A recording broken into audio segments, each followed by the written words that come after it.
Lesson 12 on the fear of a future hell, and that the person that wants to be saved must not be negligent about his own salvation. When I was sick and had pains in my feet, some brothers who came to visit me asked me to tell them the cause of my sickness. I think they intended to achieve two things. Firstly, to comfort me and make me forget my pain, and secondly, to give me the opportunity of saying something beneficial for them. However, as the pain did not allow me to tell them what I wanted at that time, it is necessary for you to hear about this now. For it is pleasant to recount an upset after the upset. In the same way, at sea when a tempest blows up, everybody in the boat is afflicted, but after it has passed, they relate the story to each other with pleasure. It is good, brethren, as I always tell you, to refer everything to God, and to say that nothing happens without God. Even if there is an external cause of an event, we have to say that God knew that this was good and beneficial, and so it happened. I shall explain. I could say that because I ate with some guests whom I wanted to please, I pushed myself too far, and because of this my stomach was heavy. From that my feet became inflamed, and then I had rheumatism. I could find other different causes. They are not absent for those who look for them. However, it is more beneficial and more precise to say that God knew what was profitable for my soul, and it happened so. God does not do anything that is not good, but all these deeds are good and very good. Therefore, a person must not be troubled by anything that happens to him, but, as I have said, he must refer everything to the providence of God, and will thus be at peace. Some people are so upset by their troubles that they do not even want to carry on living, and they consider death as something pleasant that will deliver them. This happens to a person through faint-heartedness and great ignorance, not knowing the terrible need that the soul has when it escapes from the body. It is a great philanthropy of God, brethren, to be in this world, but we, not knowing how things are there, consider the things which we suffer here as a burden, but this is not so. Do you not know that in the sayings of the fathers, where a very diligent brother asked a certain elder, he said, "My soul wishes for death." The elder said to him, "This happens because your soul wants to escape its sorrow, and does not know that the future sorrow will be much worse than this one."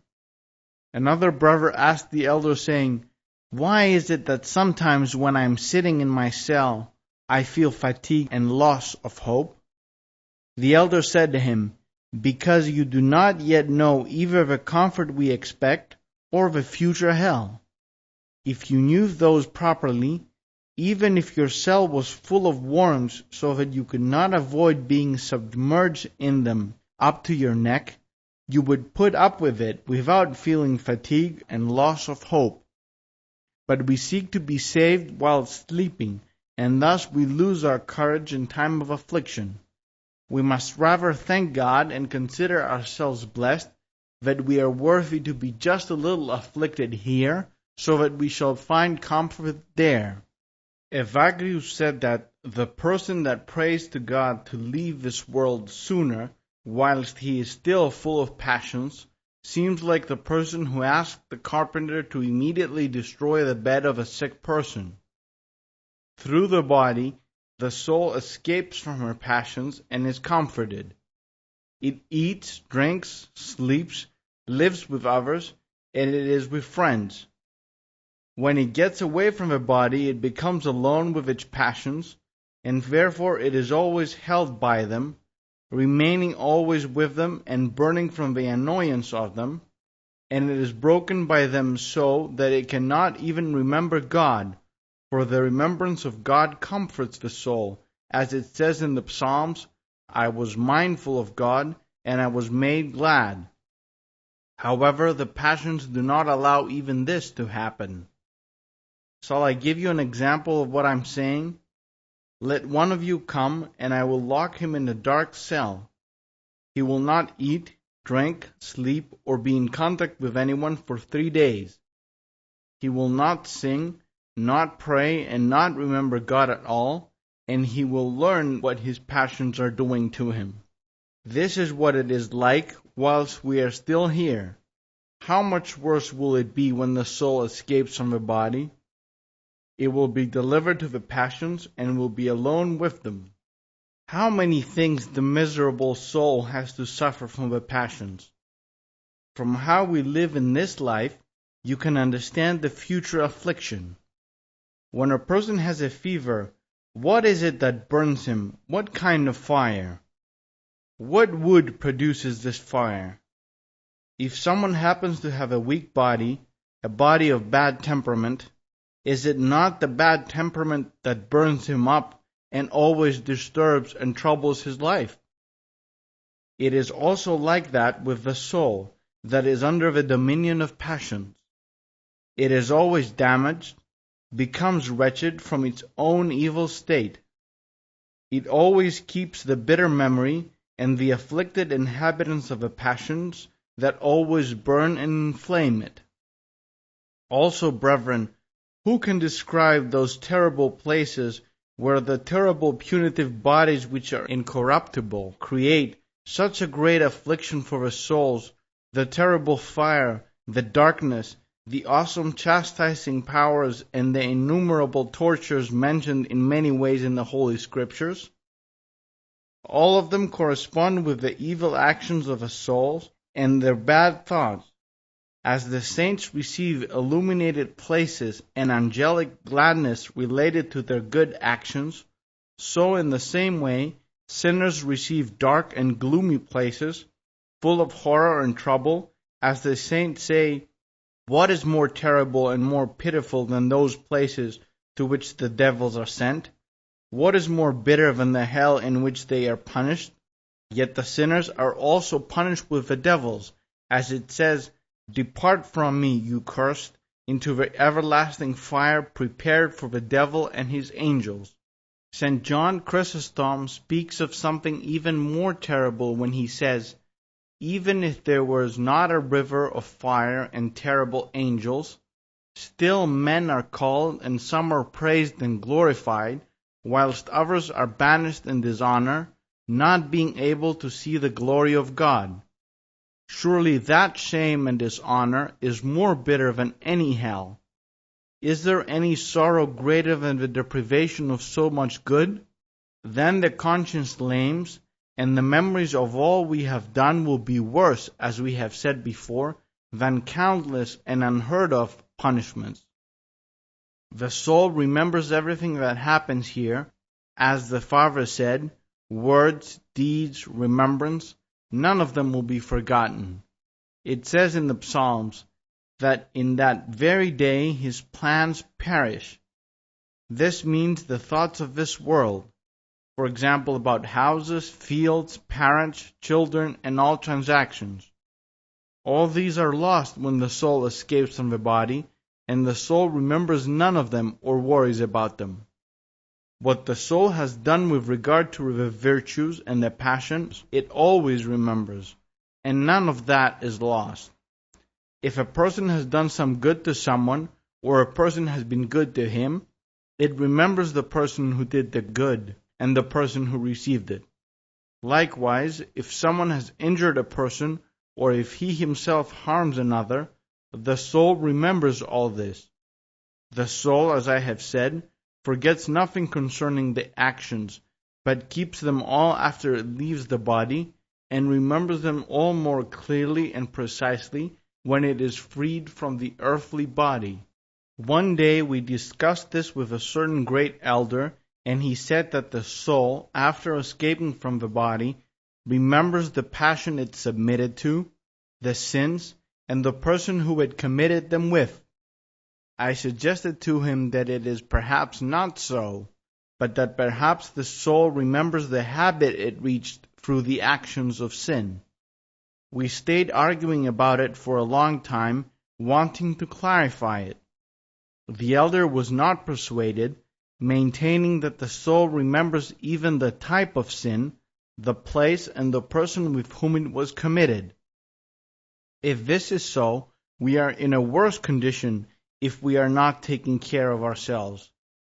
This is why I always say to you to try to cultivate good thoughts so that you can rediscover them afterwards, because what a person has here goes with him and will be with him there. Let us take care to be delivered from such a need, brethren. Let us be diligent, and God will grant us His mercy. As it says in the Psalms, He is the hope of all the ends of the earth, and of them that are afar off upon the sea. Those who are at the ends of the earth are those who are found to be in perfect evil. Those who are afar off upon the sea are those who are in extreme ignorance. Christ is the hope even of these. We need a little labor. Let us labor therefore so that we shall receive mercy. If someone has a field and does not till it, it will be neglected. Is it not true that as much as he neglects it, it would become full of thorns and thistles, so that when he comes to clear it, the more weeds, the more his hands will have to bleed when he wants to remove them, which he allowed to grow through his negligence? It is impossible for someone not to reap what he sowed. The person that wants to clear his field must firstly root out properly all the weeds, since if he only cuts them down and does not root them out, they will grow once again. Therefore, as I have said, he must remove the actual roots, and after he has cleared the field of the weeds, the thorns, and the like, he must cut up the soil, till it, plow it, and then he must sow the good seed. For if, after this perfect preparation, he leaves the field, the weeds, finding the soil soft and good, grow up again. They push their roots more deeply and grow stronger and more numerous. It is similar with the soul. Firstly, a person must cut out every old attachment to passions and every bad habit that he possesses, because nothing is worse than bad habits. St. Basil himself says, "This struggle to overcome the habits within us is not minor. Habits which are retained for a long time inevitably take on the strength of nature. If one wants to struggle, as I have said, he must do so not only against bad habits and against the passions, but also their cause, that is, the roots. If the roots are not removed, the thorns inevitably grow up again. There are some passions that are powerless if we cut away their causes, such as envy, which is nothing in itself, but which has certain causes. One of them is ambition. Wanting to be glorified, one detests the person who is glorified or given preference. In the same way, wrath has many causes, but in particular the desire for pleasure. Evagrius mentions this when telling of a certain saint who said, "I strip away the desire for pleasure, because I want to cut off the pretext for anger." All the fathers say that each passion arises from one of these three passions: ambition, avarice, or the desire for pleasure, as I have told you in various ways. Therefore one must not only cut off the passions, but also their causes, and thus perfect his entire way of life through repentance and tears. He must then start to sow the good seed, which are the good works. We have said about the field that when, after clearing it and making it good, if one does not sow the good seed, the weeds grow up again as they find the soil soft and good from the cultivation, and they become rooted more deeply. It is the same with man, if, after he has well prepared his entire way of life and repented from his previous actions, he neglects to perform good deeds and to obtain the virtues.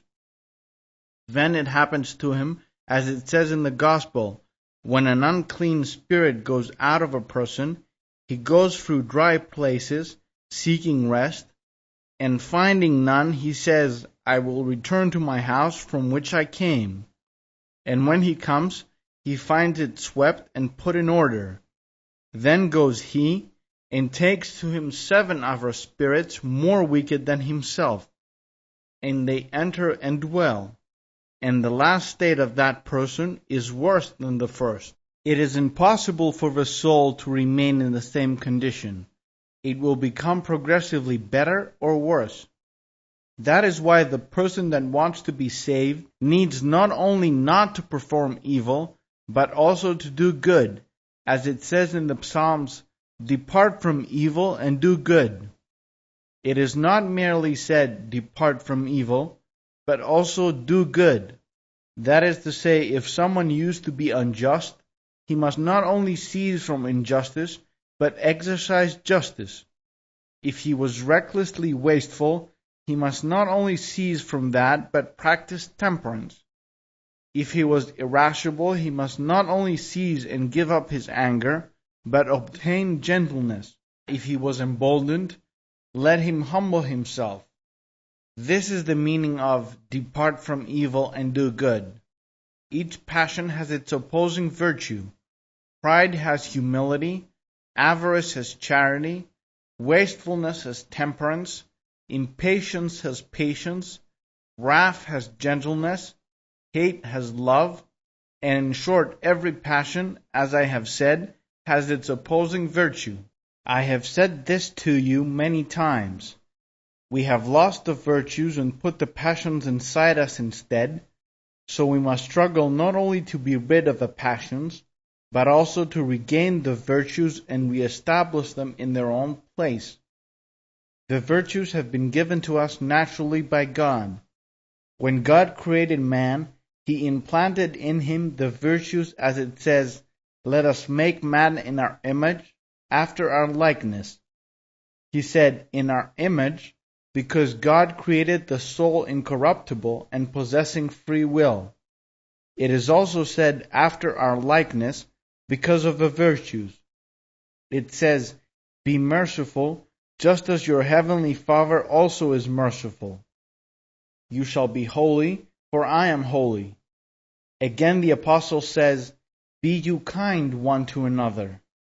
In Psalms it says, "The Lord is good unto them that wait for him." And there are many other similar sayings. This is what is meant by "after our likeness." Thus, God has given us naturally the virtues. However, it is not natural that we have also the passions. They have neither essence nor substance. It is as the darkness, which does not exist in essence, but is a passion connected with the air, as St. Basil says, having a certain existence because of a deprivation of light. It is the same with the passions. Since through desire for pleasure, the soul has inclined from the virtues. It created the passions and established them against itself. Therefore, as I have said to you about the field, after careful clearance, we need to sow the good seed so that it may produce good fruit. The person that wants to sow his field must also hide the seed, dipping it into the earth, as otherwise the birds will come and take it, and it will be lost. After that, he awaits the mercy of God until he sends rain and the seed grows. Even if the farmer works hard, clearing, preparing, and sowing, if God does not give rain for the seeds, his entire labor is in vain. We also need the same. Even if we on one occasion do something good, we must cover it with humility and show to God our weakness, asking him to bless our labor, since otherwise it is in vain. Sometimes it also happens that after the rain has come and the seed has germinated, there is no more rain for a long time, the germinating seed withers away and is lost. It needs rain from time to time so that it becomes stronger. Even then, a person should not be careless, as sometimes after the seed has grown and produced an ear, locusts, hail, or something similar comes and the grain is lost. It is the same with the soul. When we labor and clear our soul from all the passions that we have discussed, and try to obtain the virtues with all our strength, we must also pay attention to obtaining the mercy of God and His protection, so that we will not be abandoned and lost. As we have said, regarding the seed that even after germination increases and then forms the ear, that shrivels and dies if there is no rainfall, it is the same with man. If, after all he does, God takes away his protection somewhat and abandons him, he is lost. A person reaches this abandonment when he does something contrary to his own nature. This is what I want to say. For example, if someone is respectful and acts with indifference, or if someone is humble and acts with audacity. God does not abandon the indifferent person when he is indifferent, or the bold in his audacity, as much as he abandons the reverent when he is indifferent, and the humble when he is audacious. This is a sin against one's own state, and the abandonment comes through this. This is why St. Basil judges the sin of a reverent and that of the indifferent in another way. When therefore a person protects himself from all this, he must also take care that when he does a little good, he does not do so out of vanity or obsequiousness, or any human thought, and so lose this little good and everything he has done, as we said about the locusts, the hail, and so on. With agriculture, even if the grain survives and is protected until the harvest, even then the farmer should not be careless, as sometimes even after the crop is reaped and all the work is done, an evil person comes and sets fire to everything, and all that person's crop and labor is lost. Therefore, right up to the time when he knows that he has cleared the crop and stored it in his barn, he cannot cease to worry. So it is with man too. He must not be careless, even when he has escaped from all these dangers, because even then the devil can find ways to lead him astray through his rights, pride, or producing in him thoughts of unbelief or dangerous heresy, and thus not only is all his labor lost, but he is separated from God. What he could not do through deeds, he accomplished with one single thought. For it is possible for one thought to separate us from God if we accept it and adhere to it. Thus, the person who wants to be saved must not be indifferent up to his last breath. We need labor, great care, and continuous prayer to God, so that He will protect and save us through His goodness, to the glory of His holy name. Amen.